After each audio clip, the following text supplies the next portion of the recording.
Bem-vindos ao podcast Caos Planejado, seu programa sobre cidades. Eu sou Antônio Ling e hoje converso com Nelson Marquesan Júnior. Nascido em Porto Alegre, Marquesan é advogado e pós-graduado em gestão empresarial pela FGV. Foi diretor de desenvolvimento do Banrisul, deputado estadual e deputado federal pelo Rio Grande do Sul, tendo participado do Plano Nacional de Educação e de diversas comissões. Foi agraciado com os prêmios Líderes e Vencedores da Assembleia Legislativa do Rio Grande do Sul, Mérito Político da Federação, Mérito Comunitário do 24º Batalhão de Polícia Militar de Alvorada e certificado de Conselheiro Consultivo do Programa Cidadania Política e Gestão Pública da Ubra Canoas. Atualmente é o prefeito eleito de Porto Alegre, capital do estado do Rio Grande do Sul. Nesse episódio também tivemos a participação de Germano Brem, secretário municipal do Meio Ambiente e da Sustentabilidade. Sejam bem-vindos e obrigado por participar da 16ª edição do nosso podcast. Bom, prefeito, primeiro eu queria agradecer a tua disponibilidade em fazer essa entrevista. A gente está gravando aqui do próprio gabinete do prefeito Marquesan em Porto Alegre. Seja bem-vindo ao podcast Caos Planejado. Quero agradecer a oportunidade, a entrevista aqui, dizer que eu sou teu fã aqui, desde que tu me deste recebi na minha casa um exemplar do teu livro lá e a gente tem tentado implementar ali muitas das inovações, das visões diferentes de cidade que tu traz aí pelo teu, além do livro também, pelos teus canais aí nas redes sociais. Obrigado, me sinto honrado aí pela referência, ao trabalho que a gente vem fazendo e espero que a gente possa bater um papo legal sobre como tem sido a tua gestão até agora nessa frente de urbanismo e cidades. Então, prefeito, a tua gestão até agora, ela foi marcada por uma situação de dificuldade financeira. Um problema que já veio de gestões passadas e que outras cidades também têm sido afetadas, devido à forma como os recursos são distribuídos em nível nacional. E uma das saídas que a gente observou da tua gestão foi de buscar iniciativas em parceria com o setor privado para viabilizar investimentos, dada a escassez de recursos do município. Uma delas que gerou alguma controvérsia foi a lei que permite a concessão de praças e parques. Então, poderia explicar como funciona essa lei, o que mudou de como era antes, que já era permitido a adoção dessas áreas, e como isso tem gerado resultados desde então? Eu acho que é importante esclarecer essa questão financeira, que para mim, acho que para qualquer gestor de área pública ou privada que tem uma visão macro, ela é a raiz e o cerne de muitos, ou talvez no caso da área pública, de todos os problemas. Não é normal a máquina pública ser deficitária e fechar no vermelho. É uma característica, aliás, que se a gente comparar as 27 capitais, Porto Alegre, quando a gente ingressou aqui em 2017 e 2018, era a única das 27 capitais que fechava no vermelho. Agora nós estamos junto com o Rio de Janeiro, só que o problema de Porto Alegre ele é um problema mais crônico, porque há 20 anos Porto Alegre fecha no vermelho. Então esse é um problema específico de Porto Alegre e um dos equívocos foi atribuir a responsabilidade sempre ou ao governo do estado, ou ao governo federal, ou à economia. Na verdade, esse é um problema peculiar de Porto Alegre, cujas reformas realizadas somente esse ano, por viabilidade política, somente esse ano, alteraram esse futuro. Ou seja, o futuro financeiro da cidade de Porto Alegre, ele está alterado, ele está modificado. Mas a aparência da cidade que se vê, que não é tão bela, ela é em decorrência dessa falta de manutenção, falta de investimentos de manutenção e falta de investimentos estruturais. Tem um outro problema que ele eu diria, de toda a estrutura pública brasileira e que ele é agravado na cidade de Porto Alegre, que é o crescimento das despesas de pessoal. Então nós temos hoje um problema previdenciário, porque a despesa de pessoal no setor público ao longo dos anos cresceu muito. E com este crescimento gera a questão previdenciária na área pública e gera a falta de recursos para investimentos. Então essa estrutura, ela é estrutural e ela se muda por diminuição do aumento das despesas automáticas, que foi feito aqui, basicamente e estruturalmente na área de pessoal, e uma melhoria nas receitas. Para poder fazer um enfrentamento paralelo disso, trazer investimentos em estruturas públicas e trazer mais recursos para a manutenção de estruturas públicas e a gente poder ter qualidade agora, enquanto não tem recursos públicos para isso, uma das alternativas foi dar mais segurança jurídica através de uma legislação que organize melhor as adoções de espaços públicos, desde praças, parques até monumentos, e a questão das concessões de parques e praças. Então, a gente lançou uma consulta da concessão do Parque Harmonia em conjunto com o trecho 1 da Orla, lançamos a consulta do trecho 2, onde deve ter um investimento em uma roda gigante, tem a expectativa que seja a maior, uma das maiores da América Latina. No caso do Parque Harmonia, a ideia é fazer um espaço cultural com vilas históricas para contar a história do gaúcho, que já é uma vocação do Parque Harmonia, e esse é um caminho adotado nesses espaços de convivência, né? A adoção, que é um processo mais simples, onde uma empresa faz a manutenção de serviços básicos e tem uma pequena contrapartida comercial, em contratos de 1 ano, e a concessão, que vão de contratos de 20, 25, 30 anos, que exigem um grande investimento, uma grande competência de gestão e, consequentemente, também muita inovação, muitas alternativas que a máquina pública, o Estado, não teria competência e nem seria o seu foco pensar em ter. Então, alguns críticos ou questionadores levantam a questão de, mas um operador privado teria que cobrar pelo acesso desses espaços, né? Eu imagino que não seja este o caso, né, na prática de como essas concessões ocorrerão. Mesmo assim, né, as empresas, os investidores têm tido interesse em administrar essas áreas e que formas de sustentabilidade financeira, né, eles teriam com essas operações? No que se refere às adoções, a gente tem em torno de 650 praças e parques na cidade e a gente tem em torno de 70 praças adotadas. Então, de alguma forma, por questão regional, de localização da empresa, ou por questão de conceito, as empresas acabam fazendo a adoção de parques e praças. No caso de concessão, que é mais amplo, a concessão de praças e parques urbanos é uma novidade no Brasil, né? A gente acredita, pelo volume de interessados, tanto no Parque Harmonia, cuja consulta já foi publicada, como na questão do trecho 2, que é uma roda gigante, que é um investimento maior, a gente acredita que teremos investidores interessados. No caso do trecho 2, o espaço todo será público, mas a roda gigante ela será um espaço pago, né? Então o pagamento para o uso da roda gigante vai viabilizar todo o investimento ao redor que abrange o trecho 2. A mesma questão no Parque Harmonia. A ideia é que tenha eventos pagos, estruturas pagas, espaço ali para vilas, espaço para comércio, espaço para venda de questões ligadas à cultura, ao folclore, ao tradicionalismo, experiências como alguma questão ligada a cavalos, ou enfim, vou imaginar aqui, né, que tem uma tosquia de ovelhas ali, né, e a pessoa pague para poder tosquear uma ovelha, por exemplo, aprender a fazer isso. Então a ideia é que essas questões ali, como restaurante, tem 2 restaurantes, 2 espaços ali que podem ser locados para restaurantes, viabiliza a manutenção e os investimentos ali, como rodeios, né? O próprio evento ali que acontece em setembro, possam viabilizar financeiramente esses investimentos. Então, outra experiência, né, ou projeto mediante investimento ou parceria privada foi efetivamente uma PPP, né, uma parceria público-privada para a iluminação da cidade, né?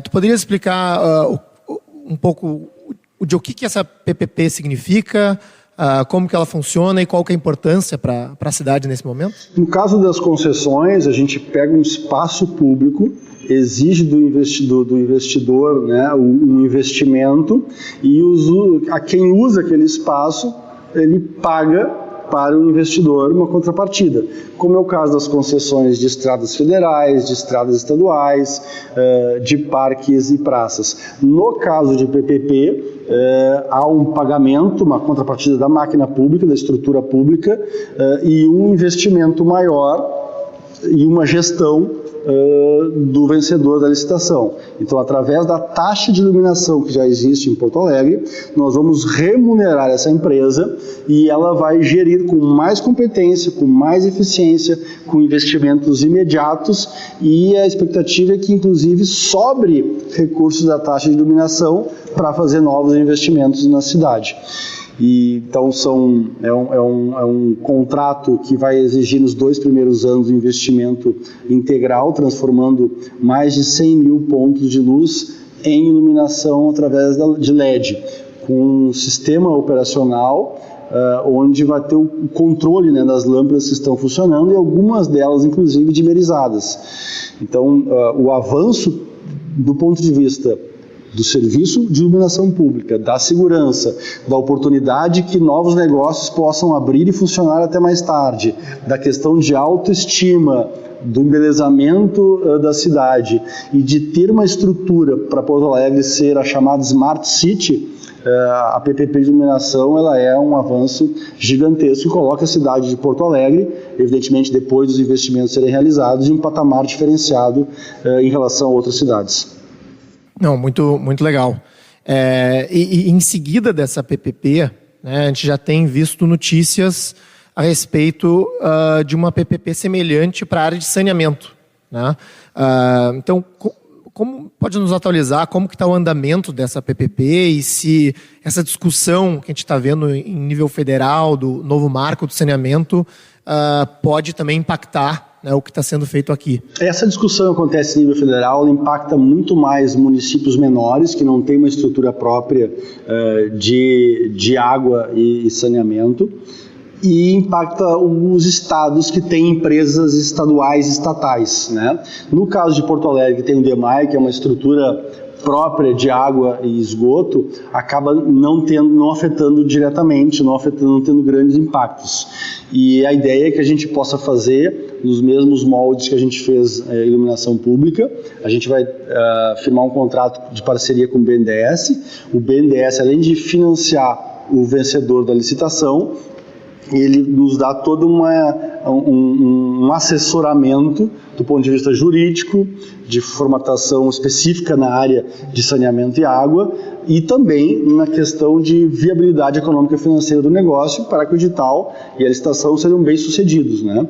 Então a gente deve estar assinando aí até o final do ano esse contrato de parceria com o BNDES, repito, no mesmo formato que foi de iluminação pública, onde o BNDES faz isso com uma visão nacional e internacional do que está acontecendo, para que a gente utilize as melhores práticas, tem um edital moderno, um contrato que seja também bastante moderno, que dê segurança jurídica tanto ao poder público como aos investidores, mas principalmente ao cidadão, de que ele vai receber os melhores serviços em água e drenagem. A expectativa é que no ano que vem a gente esteja, então, mais uma vez, batendo o martelo na Bovespa, como foi pela iluminação pública. Aliás, a PPP de iluminação pública que a gente fez em Porto Alegre foi a primeira PPP da história do Rio Grande do Sul, e na Bovespa, das PPPs que foram leiloadas, né, na Bovespa, a PPP de Porto Alegre foi, ao longo da história da Bovespa, que teve o maior número de interessados.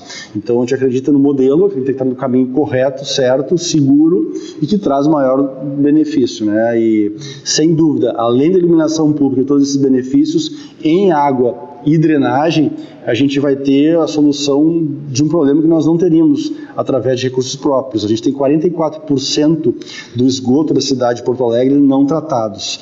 E a gente tem em torno de 200 a 250 mil pessoas que no verão não têm acesso à água de forma segura durante o ano inteiro. Então, a ideia é suprir isso, além de um volume gigantesco de investimentos na cidade. Falando de forma mais popular, assim, vão ter muitas pessoas fazendo buracos para botar os canos, pessoas construindo canos, pessoas enterrando canos, pessoas, enfim, uma tecnologia nova trazendo para cá, desde empregos mais operacionais até empregos de alta capacidade, competência técnica, seja de gestão ou seja na área de engenharia. E já tem algum objetivo específico de até um percentual que vai subir assim para atingir com essa de cobertura? O objetivo é a água para 100% dos habitantes de Porto Alegre e saneamento de forma integral. Agora, o prazo que isso vai ser exigido e o período que vai exigir de concessão para a vencedora, é isso que vai estar sendo estudado pelo BNDES. Não, perfeito. Então, mudando um pouco de assunto, né? A gente tem agora, próximo de nós, a revisão do Plano Diretor de Porto Alegre, né?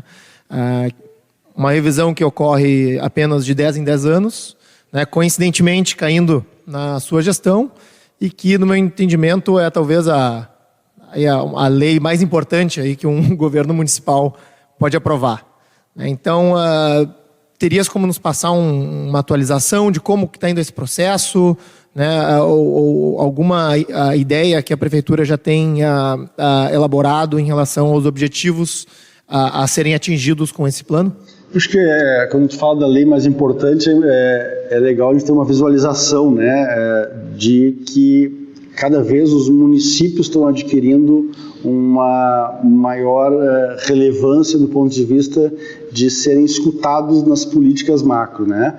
O governo federal está muito longe, o governo do estado também ele fica um pouco afastado da vida real, mas desde a iluminação que a gente conversou aqui, até a água, até o saneamento, até a drenagem, até a calçada, até as vias, o recolhimento de lixo, o transporte privado, a mobilidade, o transporte público coletivo, os potenciais construtivos, onde construir, como construir, enfim, a importância na vida das pessoas, no dia a dia do município e o volume de regramentos que são de competência municipal e de serviços que afetam a vida dos cidadãos, ele é gigante. Uma parte deles pode ser regrada ou pelo menos orientada com o norte através do plano diretor.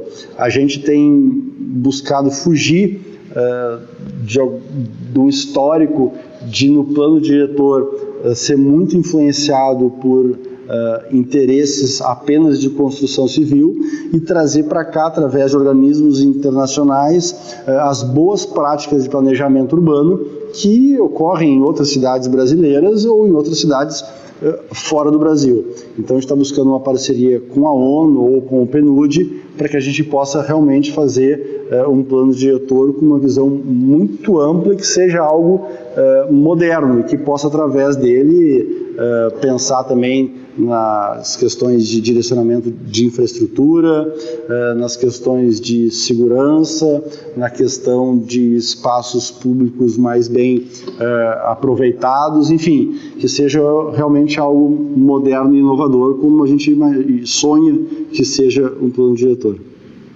Excelente, né? Eu sei que, enfim, o processo de elaboração de um plano e aprovação pode levar tempo, né, e vai exigir ainda debates. Então, eu sei que tem um prazo correndo para a Prefeitura, né? Eu queria só ouvir, assim, brevemente, né, como que a gestão desse prazo está sendo feita, né, e se vocês estão otimistas com a aprovação dele, né, ou se tem alguma perspectiva de tempo em relação a isso. A gente tem, na verdade, muitos conceitos de cidade e mudanças que a gente poderia ter feito, mas que, do ponto de vista conceitual e com alguns limites legais, devem ser feitos dentro do plano diretor, de uma discussão mais ampla. Então, alguns dos objetivos a gente já tem eles pelo menos mapeados mentalmente. A gente tem feito rodadas de oficinas regionais com a população e com pessoas que são enfim, interessadas nessas questões de plano diretor das suas regiões ou de reflexos da legislação municipal na sua vida. E a ideia é que com essa consultoria a gente possa realmente estruturar isso melhor e quem sabe até fazer uma análise em partes, né, do plano diretor, se não der para a gente fazer isso como um todo. Mas o processo que a gente tem buscado, tanto na publicação dos nossos editais como no encaminhamento de normas jurídicas, é que a gente possa fazer debates elaborados antes para chegar, no caso de um edital, ou no caso aqui concreto de um projeto de lei com essa robustez que é um plano diretor, com as pautas mais debatidas e mais bem niveladas de conhecimento e conceituadas para a gente evitar colchas de retalhos, né? E eu convidei aqui nosso secretário Germano Bren, secretário de sustentabilidade, que abrange a questão do planejamento urbano, para que ele esteja junto com a gente aqui, porque ele é também uma das pessoas que está realmente empenhadas em fazer um plano diretor bastante moderno, que possa ter uma visão de experiências bem-sucedidas em outros espaços aí. Só explicando aqui para os ouvintes, né, o secretário Germano acaba de entrar aqui no gabinete e também vai nos apoiar aí e participar da conversa. Ele está furando aqui, porque ele é um fã do Anthony também, então ele está furando a entrevista aqui e vai me ajudar. Vou contar com a ajuda dos universitários para as perguntas mais difíceis do Anthony aqui. Bom, então, secretário Germano, então, né, um dos temas que a gente acaba cobrindo com bastante frequência e prioridade no Caos Planejado é a acessibilidade à moradia, né, essa divisão que a gente tem no Brasil entre cidade formal e informal e uso do solo, né, nos espaços urbanos. E eu tenho aqui o dado que Porto Alegre ainda possui, né, apesar do seu alto índice de desenvolvimento, um percentual aí de mais de 13% da sua população morando em favelas. Essas áreas tiveram um crescimento alto entre os anos 2000 e 2010, de perto de 34%, sendo que a população da cidade cresceu muito menos que isso. Além disso, né, a gente tem em Porto Alegre uma situação onde talvez algumas centenas de milhares de pessoas entrem diariamente para trabalhar na cidade, vindas da região metropolitana, né, que continua crescendo, com esse movimento feito talvez não por opção de morar fora da capital, né, mas por necessidade, né, devido talvez a um custo de vida maior de morar na capital. A gente, um dos temas que a gente acaba discutindo bastante no site, né, é essa questão das restrições ao uso do solo e a sua correlação ou condição à acessibilidade à moradia, né? E o cenário que a gente vê atualmente, né, é que o nosso plano diretor, comparado com outras grandes capitais brasileiras, ele é uma das cidades que possui um dos índices de aproveitamento dos terrenos mais baixos, né, de 2,4, podendo chegar a 3, né, mediante compra de outorga. Chegando, enfim, à pergunta, né, existe a discussão, né, na discussão do plano diretor, em relação ao aumento, né, do potencial construtivo, principalmente nas áreas centrais, que estão repletas de infraestrutura, que têm custos mais baixos de atendimento de infraestrutura, para digamos, permitir esse acesso às regiões centrais e melhorar a acessibilidade à moradia? Sem dúvida, né? Nesse processo de revisão do plano diretor, uma das diretrizes que a gente traz aí é a possibilidade de se adensar mais. Eu acho que antes o que muito se discutiu lá atrás, talvez no plano de 2010, 99, se tinha um certo preconceito, né, com o adensamento, a gente tinha uma cidade mais espraiada e dividida. A gente acredita nessa caminhada que viemos fazendo nas entidades, já fomos mais de 30 entidades conversando, fazendo consultas, trocando ideias. A gente entende que hoje, né, esse urbanismo mais contemporâneo ele já está mais convergindo as posições, no sentido que a gente adensando o território da cidade, a gente resolve muito dos problemas de mobilidade, né, transporte, de habitabilidade, inclusive, não levando para regiões mais afastadas da cidade, mas trazendo para o melhor aproveitamento dessa infraestrutura existente. Hoje, o que a gente tem no plano diretor é uma fórmula de cálculo desse estoque, né, do potencial construtivo, que talvez esteja defasada, né? É um parâmetro ali estabelecido que foi feito com alguns critérios não tão vinculado à infraestrutura, e o nosso desafio agora nesse processo de revisão é a gente vincular um pouco essa fórmula de cálculo do estoque, né, a infraestrutura existente, porque a gente tem conhecimento, sabe que tem locais com infraestrutura existente subaproveitados. Então, é uma perspectiva, uma diretriz de governo que a gente revise esses estoques e possa adensar essa cidade e, com isso, né, viabilizar a moradia mais acessível, utilizar os instrumentos urbanísticos. A gente sabe que tem infindáveis instrumentos urbanísticos que a gente possa estimular essas habitações, pensar um pouco estrategicamente, né, e quem sabe viabilizar até por meio de contrapartidas, habitação de interesse social, não diretamente entrando o recurso para o poder público fazer, mas ser uma forma de mitigar o impacto, construir habitação de interesse social, né, pagar o solo criado, talvez ao invés de entrar para os fundos e a gente ter essa dificuldade de utilizar os fundos, mas tu pagar com construção de habitação de interesse social, são ferramentas, né, formatos viáveis aí que a gente pensa em trabalhar nesse processo de revisão. Então, já trazendo, né, o cenário que o prefeito Marquesan colocou em relação às dificuldades financeiras que a cidade vem passando, né, pessoalmente eu vejo, né, uma certa oportunidade de arrecadação, né, considerando esse cenário,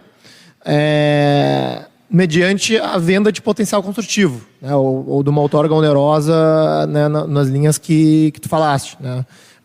Porque, assim, se um incorporador, né, ele está pagando pelo seu potencial construtivo adicional, né, e um futuro proprietário vai pagar o IPTU naquele empreendimento, ou naquela moradia, né, estariam ambos, de certa forma, pagando pelas suas externalidades, né, pagando pelos custos da infraestrutura, né, sendo possível aí, dentro de um desenho, né, aumentar esses limites, né, talvez vencendo aí um potencial medo de dizer assim, bom, não teremos capacidade de infraestrutura suficiente, né, ou não teremos como suportar esse crescimento no momento, né, em que diz assim, bom, estamos permitindo desenvolvimento em áreas onde há demanda, mas ao mesmo tempo, né, captando recursos para reinvestir na cidade, né. Como que esse tipo de ferramenta está sendo vista, né, não só para custear investimentos, mas também, né, de certa forma, para equilibrar o caixa da prefeitura? Sim, a gente identifica um potencial gigante. Porto Alegre tem uma potencialidade gigantesca ainda para desenvolver esses potenciais máximos. Como eu comentei, a nossa fórmula de cálculo está muito defasada com uma expectativa de planejamento de população que se imaginou naquele momento para aquele determinado território e não tanto vinculada à infraestrutura existente. Desde que a fórmula foi estabelecida lá no plano de 99 até os dias de hoje, houve muito investimento público, muita infraestrutura em determinados locais, e como não está vinculada a essa fórmula de cálculo do estoque à infraestrutura, a gente sabe que tem uma potencialidade enorme para a gente trabalhar aí, aumentando, né, esse potencial construtivo máximo, né, esse índice de aproveitamento máximo, né, porque a diferença entre o básico e o máximo compra do poder público para viabilizar as mais diversas políticas, né, quem sabe habitacional, preservação do meio ambiente, preservação do patrimônio histórico, ferramentas que o Estatuto da Cidade nos dá e que Porto Alegre tem um histórico até anterior ao Estatuto da Cidade criando esses instrumentos urbanísticos que têm que ser melhor trabalhados, né, com contrapartidas, né, não necessariamente entrando os recursos do poder público, mas que independente do governo que aqui se estabelecer, né, que ele, por meio dessas ferramentas a cidade ela aconteça, né, os empreendimentos vão desenvolvendo e a cidade vai acontecendo independente da interferência dos governos. Não, perfeito, obrigado. Aí, eu não sei se a pergunta vai para o prefeito ou para o secretário, né? Mas além do plano diretor, né, tem outros documentos ou outros planos que norteiam o desenvolvimento urbano da cidade, né? Como o plano cicloviário, né? Então, uma notícia recente do jornal Zero Hora mostra que nos últimos 10 anos o plano cicloviário de Porto Alegre chegou a apenas 10% do seu potencial. A pergunta que eu trago aqui, né, que também li uma notícia recente de que a prefeitura acaba de conseguir um empréstimo de 50 milhões de reais para a recuperação da malha viária, né? Aí, assim, talvez como um leitor com conhecimento superficial da matéria, posso ter ideia assim, bom, estamos investindo novamente no modo do transporte do automóvel individual, né? E aí a pergunta é justamente essa, né? Seriam esses recursos também, por exemplo, para acelerar talvez essa malha cicloviária, para a implementação de faixas de ônibus, para calçadas, ou seria especificamente para asfaltamentos, né, trazendo tanto a pauta do plano cicloviário e dos investimentos em infraestrutura?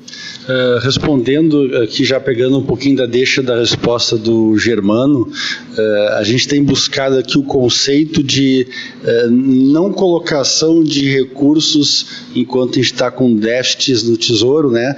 Não colocações de recursos no Tesouro, no Caixa Único. Primeiro, porque isso corre o risco de serem gastos em despesas correntes, despesas de pessoal, despesas de custeio e não em investimento na cidade que beneficia o cidadão. E segundo, porque quando a gente coloca isso como uma obrigação ou como uma execução da iniciativa privada, é mais barato, mais rápido e a prefeitura não perde tempo focando, né, em questões de meio, né, e apenas contratualiza a entrega pelas empresas privadas. E isso é um norte que tem, que é transversal em todas as áreas aqui da prefeitura, inclusive nessas questões que foram respondidas aqui pelo nosso secretário Germano. No que se refere a investimentos na questão viária, Porto Alegre tem de 80% a 85% da sua malha viária vencida. Por essa dificuldade, que foi a tua primeira pergunta aqui, essa dificuldade financeira do município, que é uma dificuldade de décadas, Porto Alegre deixou não só de investir na sua estrutura viária, mas deixou de fazer a manutenção adequada.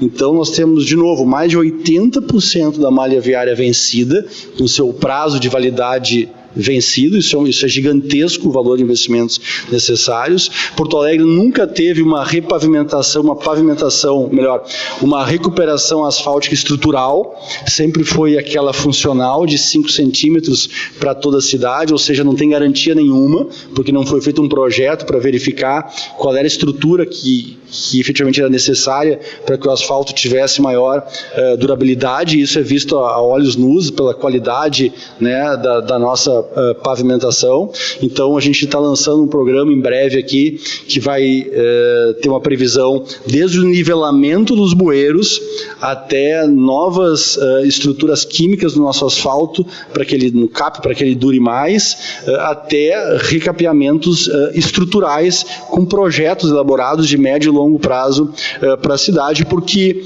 concordando contigo de não investir em estruturas antigas, o nosso transporte, que é o coletivo e o público, que é o ônibus, ele precisa de uma malha viária mais qualificada do que a gente tem. Quando a gente fala em malha viária, vamos incluir aqui também uma parte de calçadas, pelo menos as públicas, que são nossa responsabilidade, e também as ciclovias, para que a gente possa ter outros modais, bicicletas, patinetes, a própria pessoa caminhando, né? Mas sem a gente focar que hoje, nas estruturas urbanas que a gente tem em quase todo o mundo, o ônibus é o transporte coletivo que transporta mais pessoas. Se isso não é uma regra para todas as cidades, eventuais exceções existem para comprovar a regra de que o ônibus é o transporte coletivo número 1 no mundo inteiro, e a gente ainda tem que focar bastante nele. A gente, inclusive, aqui vai fazer, nos próximos 6 meses, faixas exclusivas para ônibus. O volume de faixas exclusivas equivale ao que foi feito nos últimos 20 anos de faixas exclusivas para o transporte coletivo na cidade de Porto Alegre. E o que a gente está planejando aqui até agora, a gente já implementou mais de 8 quilômetros de ciclovias. Na verdade, isso é um acréscimo de quase 20%, e a ideia é que, concluindo o nosso governo no ano que vem, a gente terá feito mais investimentos em ciclovias, ou mais quilômetros de ciclovias do que foi feito nos últimos 10 anos de gestão na cidade de Porto Alegre. No entanto, é importante a gente relembrar, e provavelmente para os teus ouvintes aqui, para ti isso não é necessário, de que a questão de visão de futuro de uma cidade, de zonas urbanas, elas vêm mudando muito, né? Então, talvez um plano cicloviário de mais de uma década, ele já não sirva mais para a nossa cidade, e este volume de investimentos, ou esses locais previstos de investimentos, ou a forma desses investimentos, não seja mais a mais adequada para a cidade de Porto Alegre. Inclusive, num dos capítulos do teu livro, tu falava da obrigatoriedade dos estacionamentos, né? Com a gigantesca evolução dos aplicativos, hoje em Porto Alegre a gente não tem 4 mil táxis, mas tem quase 30 mil veículos cadastrados como aplicativos. Então, além de as garagens estimularem o transporte privado e individual, elas não estão adequadas a novas formas de mobilidade. Por isso, a gente extinguiu aqui em Porto Alegre a necessidade de, pelo volume de metros construídos, ter determinadas vagas de estacionamento para veículos. Então, eu acho que o plano cicloviário também entra nessa necessidade de uma revisão, de uma constante revisão e adaptação. Os aplicativos mudaram o transporte no mundo inteiro, isso afeta diretamente o interesse público no que se refere à mobilidade das periferias, das pessoas mais humildes, mais vulneráveis, e isso tem que ser repensado. Mas, repito, a gente não deixou sem desatenção, a gente vai concluir o governo entregando mais do que foi entregue em uma década. Não, parabéns, né? Obrigado pela explicação. Por curiosidade, né? Eu imagino que esses investimentos em separações viárias de ciclovias, de faixas exclusivas de ônibus, né, e mesmo o decreto que elimina a obrigatoriedade de garagens, talvez 5, 10 anos atrás tivesse tido uma grande resistência, né, da população. Como que tem sido a repercussão, né, da população ou da gestão em relação a essas medidas? Só para a gente sentir assim, né, o que a população tem achado, né, desse tipo de medida. A gente tem vamos dizer assim, uma parte da população de Porto Alegre que está ansiosa por inovações, mas a maior parte, a sociedade porto-alegrense ainda é uma sociedade conservadora, e além de ser uma sociedade conservadora, Porto Alegre ainda é uma cidade que, seja pela imprensa que ela tem, pelas empresas de comunicação ou pela nossa formação cultural, a gente quase que exige debates para tudo.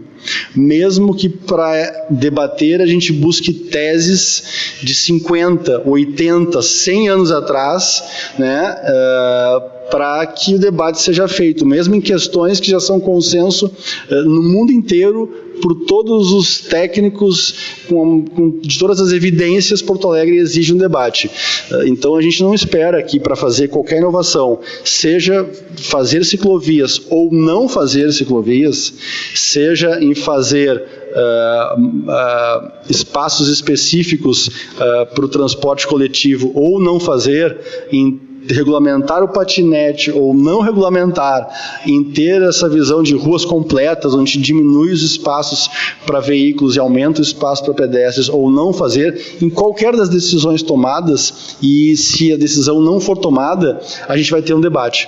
Então, o que a gente espera é que essa parte da sociedade que percebe que Porto Alegre precisa se modernizar, ela seja mais ativa, como tu está sendo. através das entrevistas que tu realiza, através das redes sociais, através das tuas publicações impressas ou nas redes sociais, mas a gente precisa, sem dúvida, modernizar a cidade de Porto Alegre em muitas áreas. O plano diretor, a questão urbanística, a questão de mobilidade é um grande desafio. A gente vai ter, em janeiro e fevereiro, a revisão e o aumento das passagens em todas as cidades do Brasil. E isso é um perigo, porque com o aumento que a gente teve de aplicativos nas cidades do Brasil inteiro, do mundo inteiro, a gente diminuiu o número de usuários do transporte coletivo pagantes, ou seja, quem restou, que são os mais pobres, os mais vulneráveis, para pagar o transporte coletivo, vai acabar pagando mais. Então, nós teremos aumentos em janeiro e fevereiro. E, infelizmente, isso pode, se não tiver uma organização do governo federal de buscar formas de subsídio, que existem no mundo inteiro para o transporte coletivo, a gente pode ter uma convulsão aqui, como teve no Chile, por uma questão que poderia ser resolvida se tivesse uma visão inovadora e que olhasse o que se fez no mundo inteiro e se copiasse as melhores práticas aqui no Brasil para baratear o transporte coletivo, que é o transporte público coletivo, que é o transporte que tem realmente interesse público. Então, acho que nós precisamos dessas visões inovadoras aí como a tua, cada vez mais provocantes e cada vez mais atuantes. Obrigado, prefeito, secretário, né? Uma honra de novo estar aqui no gabinete para poder fazer essa entrevista e também para poder aproveitar e divulgar, né, as ideias da gestão de Porto Alegre para os ouvintes e leitores do Caos Planejado. A gente agradece a oportunidade aí, parabéns pelo trabalho, estamos à disposição aí para mais debates, mais diálogo, que tu também nos provoque cada vez mais com visões modernas, com as experiências do mundo inteiro que tu tem, que a gente possa realmente trazer para Porto Alegre aquilo que há de melhor para a gente devolver cada vez mais a cidade, uma cidade com visão de que ela deve ser usufruída pelas pessoas. Obrigado, Ling, mais uma vez pela oportunidade. Tu que lidera essa visão urbanística, né, aqui em Porto Alegre, nos prestigia sempre, participando, né, compartilhando um pouco do teu conhecimento. Eu acho que nós, enquanto município, temos muito a ganhar com essa linha, né, apresentada no Caos Planejado e que nos agrega bastante conhecimento, sem dúvida. Obrigado. Esse foi o nosso 16º episódio, onde conversamos com Nelson Marquesan Júnior. Você pode encontrar os links para os artigos citados ao longo da conversa na descrição deste podcast. Agora você pode apoiar o Caos Planejado. Visite caosplanejado.com para conferir nosso novo site e faça uma doação para nos ajudar a levar essa conversa a um número ainda maior de pessoas, com novos conteúdos e em formatos cada vez mais acessíveis. Seja um apoiador premium e tenha acesso ao nosso grupo exclusivo no WhatsApp, descontos em cursos e eventos, sorteios e muito mais. Nossa edição de som é feita pelo Cristiano Botafogo. Obrigado por ouvir o podcast Caos Planejado e espero vocês no nosso próximo episódio.